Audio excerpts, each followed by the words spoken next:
Hi, this is Woody from Dive Talk. So I've been wanting to do a follow-up to Gus's excellent video on the tragic deaths of the divers in the Maldives.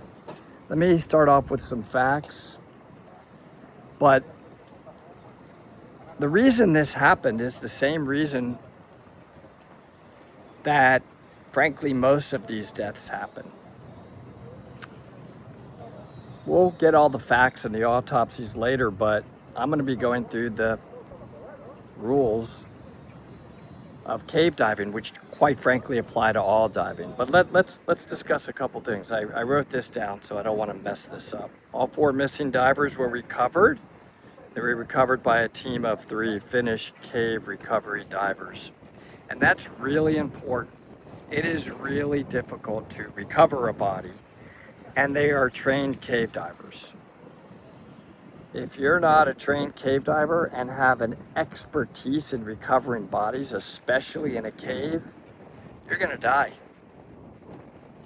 It's even more difficult than the actual dive. They were found in the innermost chamber of the cave, and the earlier body of the rescuer was found outside of the cave. So we know there was 4 deaths plus the initial diver that tried to recover the bodies. Let's see, the Finnish recovery team located the 4 divers. That located the 4 divers were Sammy, I'm so sorry, I'm gonna mess this up. Sammy Parakinen, Jenny Wonderland, and Patrick Grönqvist. So we have 4 divers. We know that they did about a 500-foot penetration. They went down to approximately 200 feet, and they had 1 tank. We're going to get the autopsies later. They also recovered, from what I understand, a GoPro and their dive computers. So we'll get more information, but I want to start off with those basic facts, because as I go through this, I'm going to describe just how complex this dive is and how complex it is to cave dive in general. And there are 5 rules of cave diving. This time I'm going to break those rules down because, frankly, that's why they died. All of these rules that I'm going to discuss are the same rules that seem to be broken over and over. That's what caused the death. I mean, we can get into whether or not they were hyperoxic, or they certainly must have been narked. Diving on air means that the nitrogen makes you feel very narcotic, almost a drunk feeling. You can't think clearly, and you're already in a bad situation. They likely had a full silt out. They were lost.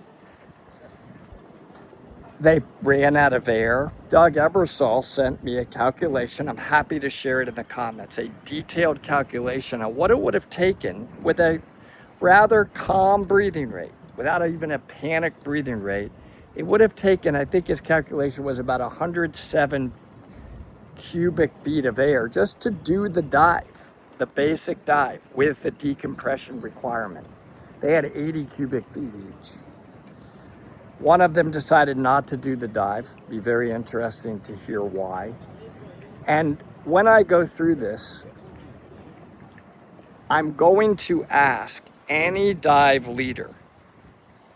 That could be anybody. If you're leading a dive, whether you're a dive professional or just somebody more experienced than somebody else, ask yourself, do you feel that the weakest diver in the group, number 1, can save themselves, and number 2, can save you or anybody else in the group? Can they? Are they equipped? Do they have the training? Do they have the experience? And we're going to break this down, and I'm going to go through this. So this is really on top of Gus's already fantastic video, because I'm not here to guess exactly what caused the death. I don't think they were hyperoxic. That just means that if you're diving at a deep depth and you have too high of an oxygen content, you can convulse. The level that they were at, the depth they were at, assuming it was air, I'm guessing is probably not that. I'll just leave it at that. I'm not going to get into the science and the numbers. I think if I calculated it, they were at about 7 atmospheres, so that would have put them at about almost a 1.5 partial pressure of oxygen, and that's high. We don't want to be at that level, but I don't think that made them convulse. But narked, feeling this feeling of drunk, yes. Running out of air, yes. And there are ways to avoid that, by the way, that I'm going to go through when I discuss these 5 rules that continue to be the same 5 rules that should never be broken. And I just think that as a dive leader of anybody, it's time to be respectful to those that you're diving with and not to yourself. I'm right now participating in a open water class. I wanted to see a brand new open water class, and it's amazing because it helps you remember exactly what they're feeling. Brand new divers, the first time taking a breath of air. And it's very easy to forget. What is now easy and second nature to you is so complex and scary to them. Okay, I'm going to continue this in a second. Hey everybody, so I'm here on a dive boat, and I thought it was fitting to do this here. I'm actually watching a brand new open water diver get certified, and everything is new for them. And I think it's important that as experienced as we get, we remember what is it like at the beginning, and what is it like at different levels of experience. For this person, just jumping in the water is very nerve-wracking. Breathing underwater for the first time, they're very nervous. The positioning, the feeling of the buoyancy, the unbalance, the new gear, it's a lot. It takes time. You have to remember where you started. And I think that is my message, is that we've got to really put ourselves in check when we are leading people diving. I talked to Doug Ebersol about this a bunch after this happened, and I just can't understand why we are pushing so many limits. What is still pending? We have autopsies and official findings that are part of the investigation, that Italy reportedly agreed to share any results of autopsies that are going to be performed. So we're going to get all of that. Now, I think to be a great dive buddy would have prevented this completely. A great dive buddy or a great dive leader would have prevented this. So right off the bat, what caused it? I'll tell you what caused it was somebody decided to take a bunch of people that did not have the training, the gas, the right equipment, the experience into an environment they never should have gone into. So it already started with the bad dive buddy. So if you're a good dive buddy, guess what? You can prevent many of these things from happening. I'll tell you something about myself. I'm not teaching anymore. I haven't been able to dive a lot this year. So I'm not comfortable teaching. I would want to get refreshed. I would want to get the experience of teaching again. I'm not cave diving right now. I haven't been cave diving in about 11 months. I'm going to get with Doug, who's a cave instructor, and do a whole refresher. I'm not jumping into a cave. These skills are so hard. It was so difficult to learn them. And you think you're going to go into a cave for the first time with a back back-mounted 80 cubic foot cylinder to a depth of 200 feet and bring other people with you that may panic and have any chance of survival whatsoever, I would be scared to do that dive right now under any circumstances, even with other cave divers. So, if you're paying for a course, you're going through dive training, and you're paying a lot of money for all of these different levels. And these courses are designed, they're well thought out, they're established practices. And then for some reason you think that the rules that we learn in these courses simply don't apply to you. Well, you wasted your money. Why take the course? There's no purpose. You might as well just not get trained and do whatever you want to do. Right? I mean, what's the purpose of taking the training with proven practices if you're going to violate them? I don't get the logic. I'm just a basic person.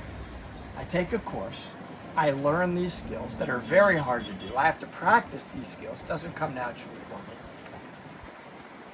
And I apply them. Or I wasted my money, and I just don't like wasting money.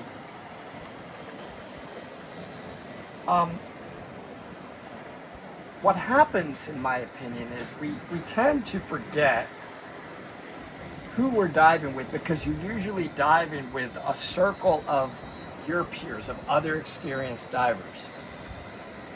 And you get so caught up in that, and they're very experienced, and they're at your level, that you think everybody is like that. And you start to think it's just so easy. Come on, this is no big deal. They're exaggerating. They're exaggerating how difficult this is, or how dangerous this is, or how important these rules are. Because you have experience, and the people you're diving with have experience. And in fact, they are applying these rules without, after a while, even knowing that they are. You can't assume at all that everybody is at that level. I told you that Doug Ebersol worked out the math. It's awesome calculation. I'll share it with you. 107 cubic feet for anybody on open circuit to do this dive, if everything would have gone correctly, and you weren't narked, meaning you were not feeling that feeling of being drunk because of the narcotic effect of the gas. Oxygen can be narcotic as well, so the oxygen and nitrogen in the tank. And you weren't panicking, you weren't lost, you didn't silt out the cave. You're going into a cave. A cave has tight areas to squeeze through that not everybody may be able to get through. A cave can silt out where you can't even see your dive computer. And without lights, it's pitch black. There's no light. All of this, on top of, if everything would have gone perfect, you would have needed 107 cubic feet. And by the way, you would have, I absolutely, going down to 200 feet, would not have dove air. I would have wanted helium in the gas. Helium doesn't have a narcotic effect. The reason we add helium, which takes special training, and the reason we reduce the oxygen content is, number one, the helium makes you clear. We can calculate. We have information to do this correctly and calculate just how narked do you want to feel. If I only want to feel as narked as if I was at 90 feet on air, I can add a certain amount of helium to only feel as narked as if I was at 90 feet. But you have to know how to do that. You have to take a class known as a trimix class to use the right gases. That's why we have the class. That's why we have the science to allow us to be able to do these dives safely. So Doug did this calculation on just the gas consumption. Forget about the work of breathing. The gas is becoming more dense the deeper you go. Hard to breathe. Helium's a lighter gas. Makes it easier to breathe. There's so many problems here. But here are the 5 reasons this death happened. I'm going to be bold and I'm going to tell you I know why these happen. I know why they died. None of these rules are new, and they've all been developed by incredible, experienced divers over the years that, frankly, did accident analysis to come up with these 5 rules. Now, you tell me if they followed any of these 5 rules. Number 1 rule, training. Cave dive training is the single hardest course I've ever taken. I'm talking in college, in my master's degree in accounting, nothing was as difficult. For me, I believe it took about 11 or 12 days. It was with Brian K. Cook, and it was hard. You have to learn how to do proper. In the training, many of the other rules are going to be applied that I'm going to go through. You have to learn what kind of equipment am I going to use? Can I multitask? Can I not panic? How do you run a line into a cave? Because I may not be able to see to get out. Do you know how complicated it is to stay neutrally buoyant and you're running a line into the cave at the same time, and nobody else can get tangled in that line? And if they do get tangled in that line, what are you going to do? Can't necessarily see them. They're going to be panicked. And how do you even run a line? There are procedures for how we run it, where we place it, how we tie it off, how much line do we need to take. We have directional arrows. Where do the arrows go that point back to the exit so we could feel our way along the line? If we couldn't see anymore, we have arrows that we could feel that'll point our way back. It's very difficult on top of a lot of new equipment because there's no way you could do this dive with 1 tank. So now you got to have the experience to have multiple tanks either on your back or on your side, adding complexity. I would not do this dive without a rebreather to add even more safety, but that's even more training. Now I got a rebreather, and I would bring 2 80 cubic foot cylinders, plus I would have at 20 feet another 100% oxygen in a 40 cubic foot tank. That's how much gas I would have brought on top of having a rebreather. The oxygen at 20 feet, in case my rebreather broke, would allow me to off gas faster, get rid of this nitrogen. The training for cave diving needs to be world class, and it needs to be conducted by people that do it all the time. Because when they take you into the cave, they have to be able to save you as your instructor, because you could easily panic. I've seen it. I was involved assisting somebody else conducting a cave class, and their student panicked. And I was there to help calm them. They were panicked. They were freaked out the second they got into the cave. The cave means you leave the cavern zone, which still has light, and you go into no light, 0 light. And by the way, now you got to control your light as well. We need to have 3 lights. So let's continue. The second rule of cave diving is the guideline. You must have a continuous guideline to the surface, to wherever you are going in the cave. That is complex. You have to be able to run this guideline, not entangle yourself, not entangle anybody else. If you're tying your line into another line that already exists in the cave, because some caves already have line, they've already been explored. Then you want to go to a different section of the cave. Now you have to have another reel, another set of line to do what we call a jump, to go from that line over to another line. So you never don't have a continuous line. Do you know how hard that is? You have to be able to run this multiple sets of line without silting out the bottom, because you could easily freak out everybody else. And you need to be able to do it in a special way that all other divers understand. We have a way of communicating with the line. The line itself and how we tie it off is communicating where we are and what direction we go in. And if you don't have that, you could die. So they didn't have the training and they didn't have a guideline. I'd say they're already dead just on those two. But let's continue.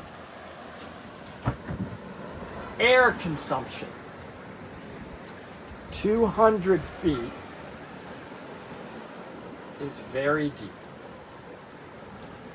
It's about roughly 7 atmospheres. It means you're going to be breathing that open circuit air on each breath 7 times faster than you would at the surface.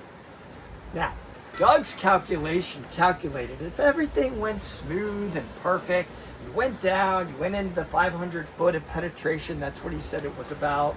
You went down to the 200 feet, you're breathing, you turned around, you come back out. You would have needed 107 cubic feet of gas. And you got to know how to make this calculation. That's part of the training.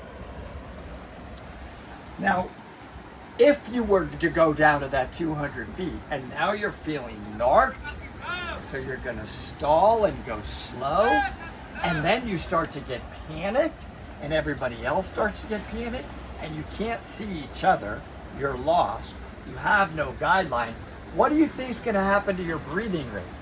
You're going to start breathing faster and faster. And you know what that faster and faster breathing can do? It can suck down all of your air, and it can also trigger a buildup of carbon dioxide. You're not properly getting rid of the carbon dioxide in your body, which makes you breathe even faster. Carbon dioxide is what triggers the breathing reflex. So you have a spiraling out of control thing going on here with sucking down all of your air. They ran out of air. I'm positive. I don't have the analysis yet, but they were stuck, they were lost, they were narked, and they had 80 cubic feet of air and they needed 107. They ran out of air, besides all the other issues. So, no training, no guideline, and the wrong air consumption, wrong air calculation. That's 3 strikes. I think they would have been dead just on one of them, I already said, maybe 2. For sure, the third one. But let's go on. Number 4, you need to be trained to the depth you're going to.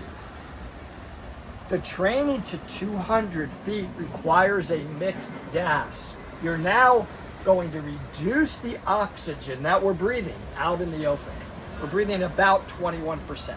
You're going to reduce that oxygen because too much oxygen at pressure, at deep depths, can become what we call oxygen toxicity. You can have CNS, convulsion. You can have issues with your pulmonary system. The oxygen under pressure is dangerous at too high of a level. So we reduce the oxygen and we add helium. The helium is going to make you feel clearer. I already said this. It's going to make the work of breathing easier. It's a lighter gas, but it's also going to change your decompression profile. See, in a cave, first of all, you can't come up. You cannot go to the surface when you want to go. There's an overhead environment. Second, at 200 feet, you're going to be racking up deca, meaning you're going to have to stop at certain levels to properly get rid of this buildup of nitrogen that is inside your bloodstream. Because if you go up too fast, that's going to create bubbles in your body. It could create an embolism in your brain. You could die immediately. Or you certainly could get bent, meaning there were too many bubbles in your body from coming up too quickly, and you have all the effects of what is known as being bent, which can kill you. So you needed the depth rating. You needed to be trained to go to 200 feet. I don't know if they were or not, but it doesn't seem like it. And if they were, they violated their own course material.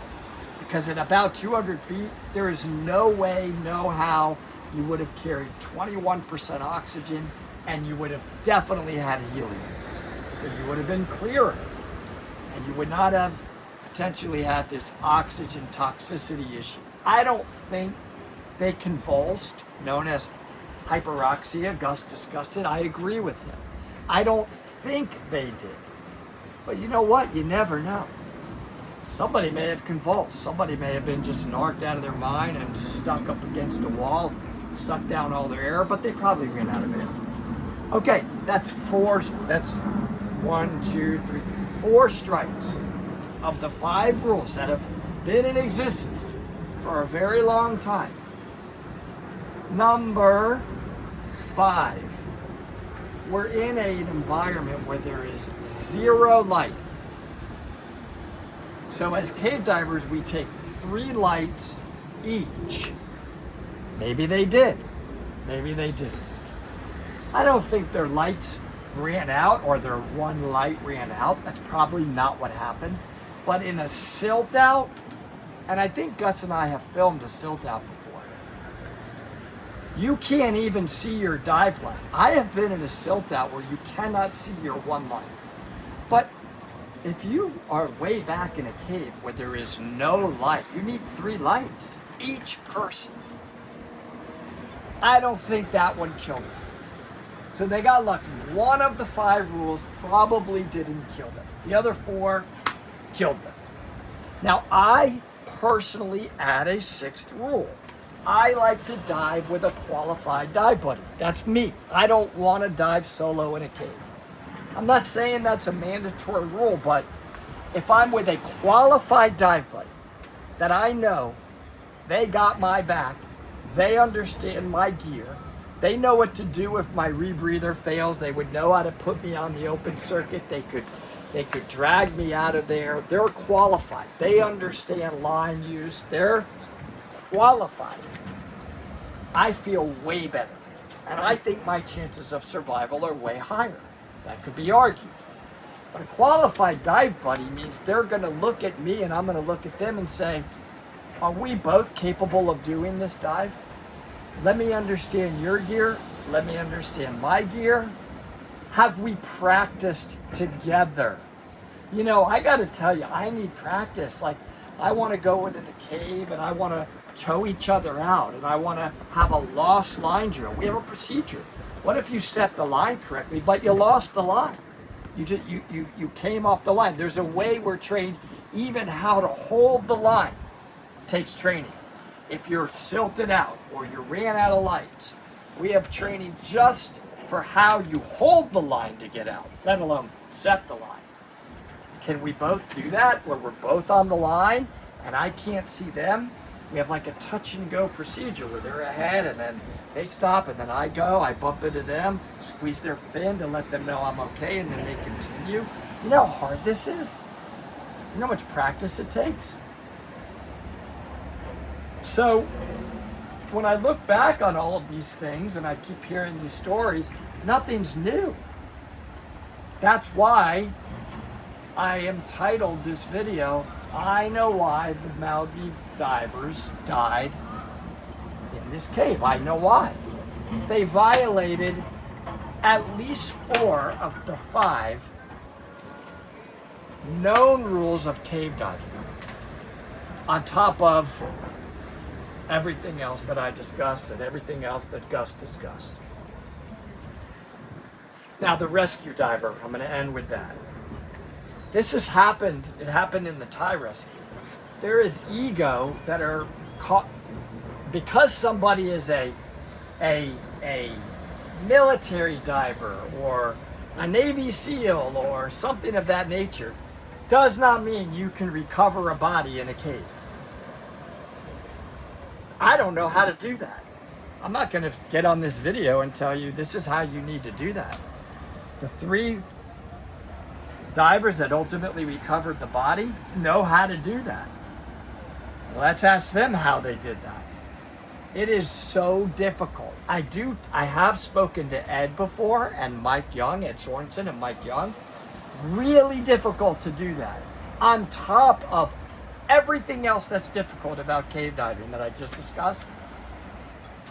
That guy thought he was going to go in by himself with an 80 cubic foot cylinder, find 4 bodies and recover them, or I don't know, did he have a line to mark where they are even?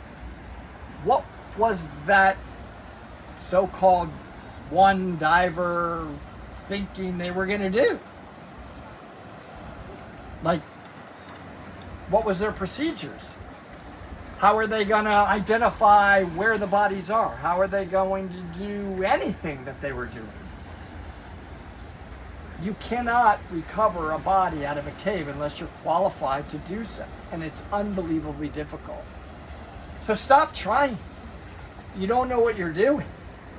Whoever's out there, if another incident like this happens, stop. Call Ed, call Mike, call these Finnish divers, call Rick Stanton, call people. Rick led the Thai rescue.